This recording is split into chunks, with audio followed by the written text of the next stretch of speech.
Arabella Preston, co-founder of Votary. I'm here at Liberty today to launch our new clarifying range, and I'm really excited because I'm here with Caroline Hirons, skincare blogger, expert extraordinaire.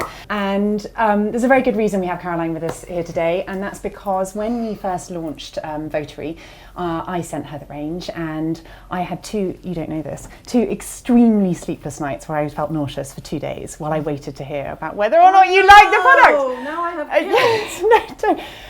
It was all good, and she loved it, and she blogged about it, and bless you. Since we launched Votary, we have had the most amazing feedback from customers about how it has transformed their blemish-prone skin. So our cleansing oil, but also our face oils. We felt like we wanted to make a range specifically for those customers, so we've tweaked the base oils that are in the products and made them really suitable for blemish-prone skin. Having said all that, it is still a huge leap, I think, to persuade people to put oils on blemish-prone skin, and I know that you are a huge promoter of that. Yep. And so I'd love to talk to you about why you should put oils on blemish-prone skin, and perhaps you can just tell Okay, us. so my whole thinking is that the big thing when you have a problem with your skin is the first thing on your mind must be do no further harm, to the point where it's white and flaky, and yes, the spot may come to fruition, but then the whole area around the original blemish is now, it just looks bigger and like a barren wasteland where there used to be some healthy skin. You've damaged skin. You've damaged the skin all around it that was actually perfectly healthy and you could have left alone. Yeah. So I always describe spots in particular, because girls in particular go at them hard. I witnessed it in my own child. They think, oh, I can win this battle, and you will never beat your skin. Yeah. Your skin will always win, unless you are a doctor or a qualified facialist, and we can take needles to you within reason, don't worry. But if you are someone who gets a spot and you attempt to dry it out, and you say you do nothing but use a drying out lotion that are so prevalent, especially in the US market, for like 3 or 4 days, I always say treat the spot like it's the Tower of London. And you have a moat. Yeah. And if you dry out the moat, you have no protection. I love that. It only came to me the other day. I was very excited. That's brilliant. And for me, it makes a change from a food analogy. Let's face it, people. Yeah. So if you keep the moat moisturised, or with an oil, or however you want to do it, but I've always used oils, then you keep the area around the spot protected, so that when you do eventually get to the spot one way or another, you haven't damaged the area around it, and you have less chance of scarring. But why an oil, not a cream? Well, a cream won't really penetrate. A cream is better if you don't have an oil. That's better than nothing. But an oil is better because, first of all, especially if you're using an oil that is bioidentical to the skin, so i.e. your skin goes, oh, I know what that is. I don't mind having a little bit of that in my epidermis, that's fine. If you're going to use something like a mineral oil, you won't get that effect, because that's just, oh, I like that you did that face. We hadn't discussed that, but that was the appropriate response. Can we talk about mineral oils? Yes, okay, but the whole thing about putting an oil on a spot is you want to keep the area, it does two things. It either brings it to a gentle head, and then you can knock it off with a flannel, in most cases, or it completely reabsorbs it and it goes away. But if you dry it out, all you will have is redness, and then if you pick, all you'll have is scarring. Yeah. Absolutely. It's still a huge leap when you say to someone, you've got a spot, put more oil on it than you would usually. Yeah, but spots aren't oil. So, it's kind of... But the whole drying out thing has become so ingrained. And like you say, lots of drying out products on the market. And I actually think there's two things at play here. So with our clarifying range, we have the cleansing oil, and we have the face oil, and then we have the blemish treatment oil. The cleansing oil and the face oil, I almost talk about as prevention. So if you're using a cleansing oil, natural cleansing oil, you're going to get fewer blemishes to start with, because it's a great way to treat your skin. And I think that a lot of skin issues start at the cleansing stage. Something's or going lack wrong of there. cleansing stage. Lack of, or the wrong product. And then the blemish treatment oil, that's actually when you've actually got the spot and it's got salicylic acid in it, and that breaks down the debris and cleans the skin, but it's in an oil base, so you're nourishing the skin. And it's still gentle. It's really gentle. It's really gentle. So you're preventing scarring as well. That's the other thing, as I always say to people, is it's not just the prevention, it's the recovery time speeds up. Completely. So I say now I can turn a spot around in 24 hours. Yeah. I sometimes have a cheeky squeeze. We all squeeze. You're allowed. I always agree. You're allowed one, right? Well, I let people have two, but maybe not at the same time. So I would say if you go in first and you get no result, leave it. Re-oil. Because I also like a bit of acid, so a bit of acid, a bit of oil. Keep oiling it, because what will happen is you'll be amazed at how the area around the skin, just the oil just absorbs. It's not like you're going to be walking around with you can oil a spot over your concealer. easily during the day. Yeah. So, but you can have 2 goes. Yeah. But then the odds are it's either not going to come out, Yeah. or you do need a needle, and that's when you go to see a facialist, because it's more ingrained, or it's not even a proper spot. It could be, who knows. But it's. I remember literally almost 20 years ago talking to a room of American sales assistants, and talking about putting oil on spots. And one girl, I swear to God, she was clearly thought she was J-Lo, gorgeous girl, absolutely. Same accent, and I started going into my big spiel, and I was all proud of myself. Yes, I've been brought here from London to show you how to. And I just, when I said, and then what you can do is you can tell people that you can use a moisturiser with plant or based oils in it, because it won't. And she cut me off, and she's like, "Oh my God, if I tell my clients they can put oil on their face, that they're gonna die." And I literally had to go, "Okay, calm down, J-Lo." But the tide is turning, thanks to you. I really, well, it wasn't single-handed, but I do think we have hurt some sales of some drying out potions between us. The blogosphere has done some damage in a good way. But I think it probably was your cheat sheet that first, and I have a beauty brand, and I use my cleansing oil, and I love my oils, and I would never dry my spots out, but it was your cheat sheet that gave me the confidence to put more oil on the spot. Completely, drown it in oil. It's a total revelation. Totally, and it's one of my most rewatched.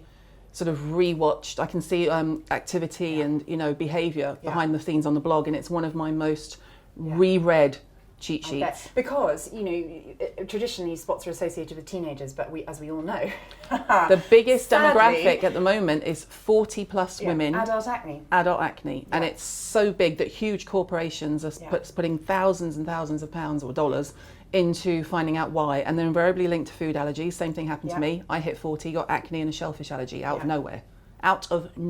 Had to completely change my regime, and did come out the other side of it. But there was a period where I thought, I have to sell skincare for a living, and I can't deal with this.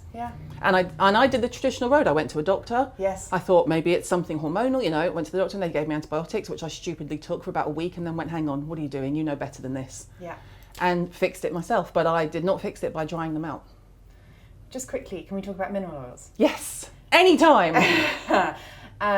We shouldn't use them, right? I mean, we're a natural plant oil brand. I really believe in natural plant oils. I think, like you say, your skin can recognise the oils and they absorb really beautifully.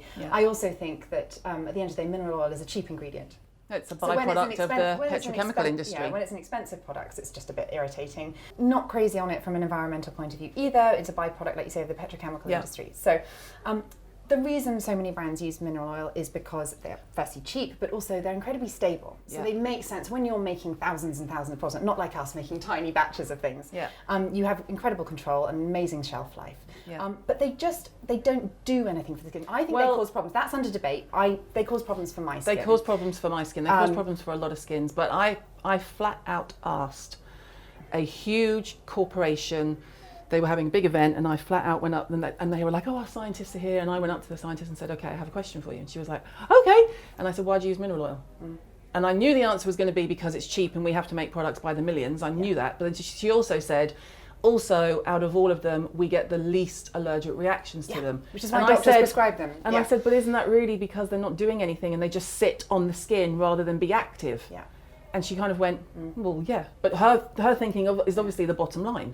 So when you have a product that's full of mineral oil, not only is it not doing anything for your skin, but in our opinion, it's also causing problems, particularly for blemish-prone skin. Totally. Because it's an occlusive, so it sits all over the surface of the skin. It doesn't absorb. It blocks your pores, definitely. And they will say it's non-comedogenic and it's this and that, but you can test things on a lab rat as much as you like. Not that we ever would, but we're not the same beast, and skin is different, and the biggest change people will see in their face is if they wash their face properly and they stop using products with mineral oil. And if they do that, a flannel moment on the washing your face properly. Can I just say that when I got these flannels from you, I was like, no, it's hard to make a good flannel. And the way that some people are fussy about their cars is what I'm like with flannels. I'm quite weird about flannels, so it's really nice. And it's nice and big. Look at the size. You can literally, even my pumpkin head.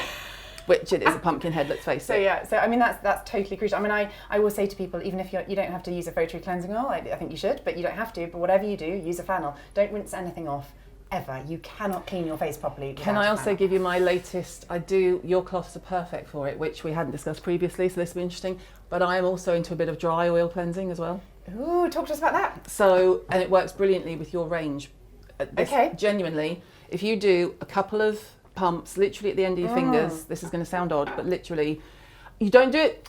I wouldn't do it for makeup removal, but it's what I would do in the morning. Okay. Okay. Put it onto your dry skin, and before you wet the flannel, buff it off with a dry cloth. Oh, I love that.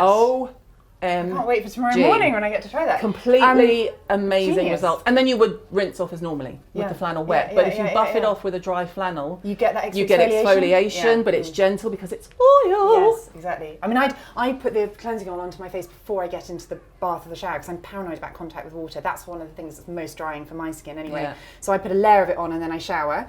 And then I take it off just before I get out. So that would actually work really well. That's great. I love that. Can we just talk quickly about giving people some practical tips on how to treat the spot with oil? What do you do? Okay, well, first of all, you would cleanse. Yep. And being me, I would debate what kind of spot it is. Is it for me? I have food allergy spots. Yeah. They're very attractive. I like to call them Mount Vesuvius, and they're always in this area near your lips. Are they under the skin? Is that under the skin? Those big red, lovely things that don't really do anything. It's like they show up to the party but don't participate.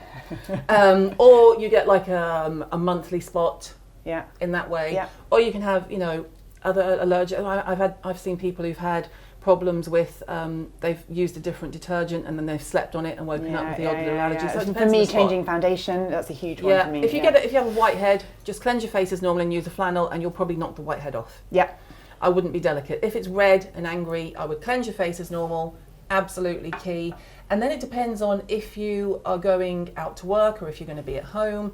But you can do things like and literally what I love is that you've put them in the traditional you have to be patient. You have to be patient. So while here it comes, the great thing about that, the reason we put them in those is obviously it preserves the oil and keeps completely natural plant oils are stable. And that's why they're also great for blemish prone skin, is because they're antibacterial, because bacteria cannot breed in a pure natural oil. And it's such it's only once you start adding water and other things to it that you open it up to germs. Exactly. But it's such a good light oil, so you can put it all over the designated area. Yeah. Or you can, I do have a couple of clients who are so acne prone that they could do a gentle layer of that all over in the morning. Yes. If they wanted to. Yeah. And then anything that's super, that you think, oh, here we go, now it's here, I can see it, and now we're active.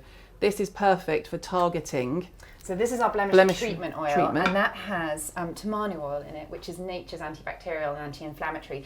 But we've also put salicylic acid in there, which comes from a natural source and is oil soluble. So it's really an obvious thing to do. Actually, so obvious. So why people put salicylic into water, and then you have to shake? Yeah. And, oh no. So and this one you would, if you had a bulging red. You can sort of see a white head and you're going to work, I would put this in my bag. Yeah. And I would literally, you don't even have to, right? Totally, and just get a bit on the edge of your finger and I'd be like this in the office. Relentlessly. Clean fingers. Obviously. Not just after you've got off the right tube. in the middle of lunch when you're eating and then, I'll just do my spot. But it's just so simple and so easy and so transportable as well. Yeah. That the key for me is, again, we said it before, but powering home the message of using oil. And the other thing is, most skins who do have a lot of blemishes, they're not that oily. No. They're actually really dehydrated because they've used so many products to dry the skin out. Yeah, which is why I always say cleansing oil first, and then come and tell me if you've got dry skin or sensitive skin, then you'll be able to even oily skin, because your oils are so gentle, and they're not harsh in the slightest. I think a gentle cleanse, and then deciding on is the problem more that you've got a few breakouts that need helping to the surface, in which case for me I would do clarifying. Yep. Or has it come out to play and you want to kill it? Yeah. I had someone on Twitter yesterday who tweeted me and got my attention because it's hard, you get a lot of mentions, it's hard to, and she said, Caroline, and it went like this, and I went, I'm here. I didn't even know. She went, I'm getting married on Saturday and I have a huge spot coming, and I was like, and so I went, we're moving to DM. Because I didn't, because obviously people can tell you things on DM. Like I could say to her, when is your period due? All this sort of stuff. I said, move to DM. And then of course I had people going, well, I want to know what you're saying on DM. But I basically said to her, get acid and drown that thing in oil. Drown it in oil. And are you leaving the house? And she's like, I'm just doing wedding prep. I said, I would walk around, and I've done this before. This is an old facialist trick that is if you know you have a huge event. Like if it was pre-Oscar and Jennifer Lawrence was about to literally has 24 hours and she has a huge one. I'm sure she gets spots. She's so great. I'm sure she'd actually get spots. You can either get a plaster or you can get a cotton pad. Yeah. And obviously you can't have any allergies to anything like a plaster. Put the treatment oil on it and just shove it on your face while you're doing whatever you're doing. If they start on your hair, hold it on your face while you're doing everything else. So you've got an emergency SOS. Emergency. Keep the oil on the face as long as you can, because then you're going to keep the area hydrated. Yeah. You're going to keep it soothed, which means you won't have the redness. At least you're not dealing with the redness. Yeah. And when it does eventually come to a head or not, you won't have scarring if you do decide to pick. Can I just say, from a makeup artist point of view, because I am a makeup artist back in the day, when I was presented with skin where they dried the spot out, it's so much more difficult to cover. Yeah. With makeup, it's really you difficult. have to layer and layer and layer until you get it stable. And moisturised, and there's no dry skin there. Even if you've still got the spot, at least you can cover it. Yeah. I just did backstage faces on the models at Fashion Week, London Fashion Week. Yeah. And I cannot tell you, we must have seen 10 girls, one after the other, who used a very famous foaming product and coconut oil. And that was the only thing they put on their faces. I love my natural plant oils, but I don't put coconut oil. And that is the only thing they were using on their faces. And I had to say to one girl who was, if she was 19, if she was a day, and she had a gorgeous face, but her face felt like sandpaper. And I had to say to her, give me your hands. And I said, do this. And I was holding her hand on her own face, and I said, well, how does that feel? And she said, it's quite rough. I said, now give me your hand. And I didn't even do it on me because I didn't want to be that person. I grabbed my other facialist and said, Carly, here. And she was like, what am I doing? I said, now feel this. And she went, oh, her skin is so soft. And I said, now tell Carly what you're using on your skin. And Carly did the same thing as me. She went, oh my God. So it's just, but those two products have been hammered home in the traditional press so much that people think that, and they think they're doing the best thing for their skin. It's not their fault. I know. Which is why I think your success has been, why you've had the success you had, because women were crying out for some honest advice. For just not following the page of advertisers. And it's incredibly hard to shop for beauty, I think. Yeah. There's so much choice out there. We've talked for far too long. This is meant to be a really short video. You should know that if I'm involved, it will never be short. But what I will say is that if you head over to our Facebook page, there's going to be a much longer Q&A with Caroline and I that we're going to expand upon all of this. And I will hover on the comments over the weekend and try and reply to any questions. Amazing. Thank you so much. Thank you for having me, and well done. Thank you so Bravo. much. Bye, everyone. Prayer hands.